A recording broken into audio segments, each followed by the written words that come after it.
वंदे मातरम। जय हिंद। मैं चक्रधारी शंखनाथ न्यूज से प्रमोद त्यागी। अगर किसी को देश हित और जनहित में सत्य सुनना पसंद ना हो तो कृपा करके उनके लिए हमारी ये वीडियो नहीं है। एक तरफ हमारे देश के जवान अपनी जान पर खेलकर देश की सुरक्षा करते हैं, दूसरी तरफ उन्हीं हमारे जवानों का क्यों नेतागण अपमान करते हैं। अगर नेताओं की सुरक्षा हटा दी जाए तो फिर नेताओं को कौन पूछने वाला है। देश की सुरक्षा और नेताओं की सुरक्षा करता आखिर कौन है। क्या हमारे सूरवीरों को, देश के रक्षकों को यह इनाम मिलता है? यही सारी सच्चाई जानने के लिए देखते रहिए हमारी वीडियो को लास्ट तक।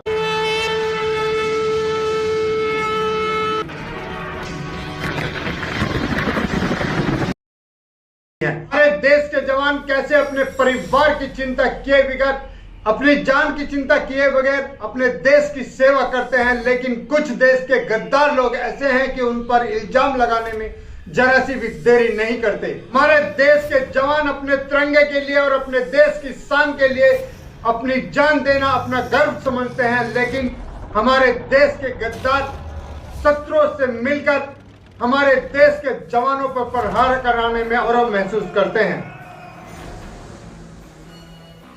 जैसे कश्मीर में बैठी हुई महबूबा मुफ्ती, फारूक अब्दुल्ला और इस तरह के बहुत सारे देश के शत्रु जो देश के जवानों को लांछन लगाने में कोई कमी नहीं छोड़ते।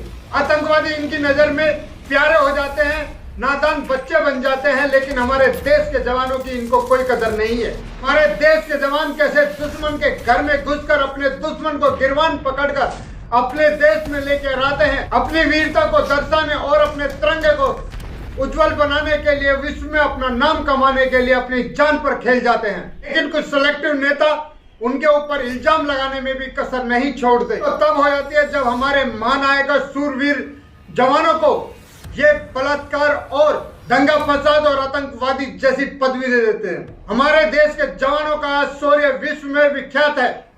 हमारे देश की सेना के सामने विश्व की कोई भी सेना आज की डेट में टकरा नहीं सकती। लेकिन शर्म आती है उन गद्दारों पर जो हमारे देश के जवानों को रेपिस्ट तलक बता देते हैं। इनको को मान सम्मान तो कभी इन्होंने सीखा ही नहीं था। इनके राज्य में जब इनका राज होता था तो कहते थे मिलिट्री वाले तो मरने के लिए ही पैदा होते हैं।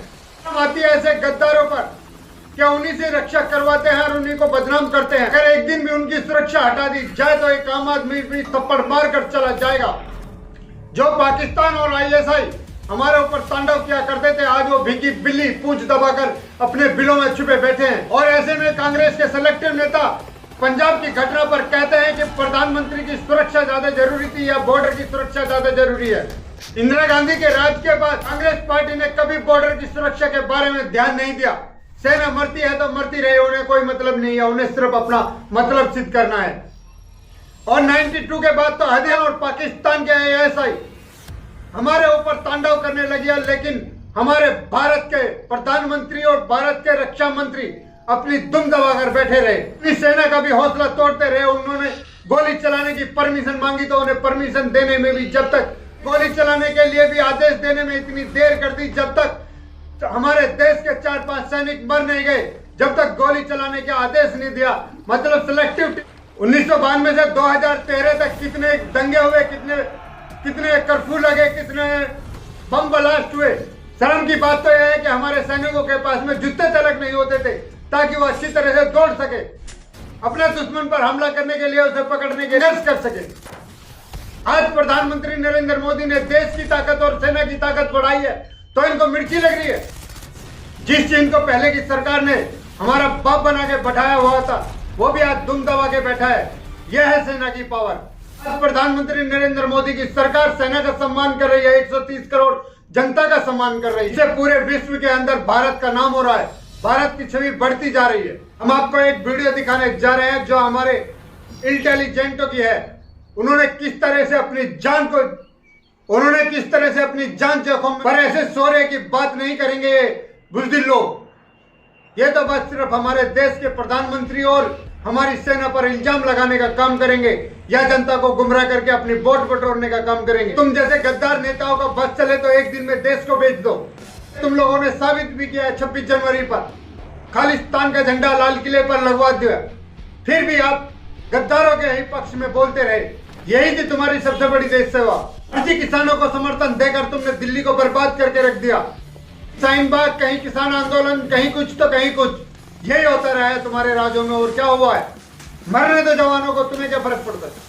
इसी के साथ देश और देश की जनता की सच्चाई के लिए, देश के लिए जीना, देश के लिए मरना। अगर आपको हमारी ये वीडियो अच्छी लगी हो तो लाइक करें, शेयर करें, कमेंट करें, सब्सक्राइब करें और बेल आइकन जरूर दबाएं। आप हमें अपने सुझाव Instagram, Telegram, WhatsApp, Twitter, Facebook, WhatsApp, YouTube पर भी भेज सकते हैं। अभी मैं अपनी वाणी को विराम देता हूँ। वंदे मातरम, जय हिंद।